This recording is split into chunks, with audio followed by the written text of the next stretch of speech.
បាទបងរដូវកាលទឹកឡើងថ្មីឆ្នាំ2025បាទស្ញាប់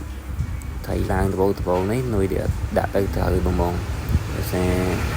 វាទឹកចូលមុនណាខាងកំពង់ចាមបងតែបើទឹកស្រកវាស៊ីកាន់តែខ្លាំងជាងហ្នឹងណាបងណា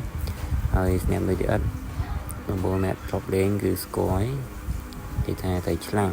មានស៊ីឲ្យតែតំបន់ហ្នឹងមានត្រីឆ្លាំងអញ្ចឹងវគ្គនេះនៅថ្មីកំពុងរៀបចំជូនភ្ញៀវតាមខេត្តបងអញ្ចឹងណាអញ្ចឹងអរគុណមែនទែនបងឲ្យគ្រប់គ្រងនុយបាទស្ញាប់នុយខ្ញុំទៅជូនគឺនុយល្អមានត្រីឆ្លាំងគឺទៅនេះរកស៊ីនុយខូចមិនល្អទៅនេះដល់លុយជូនវិញ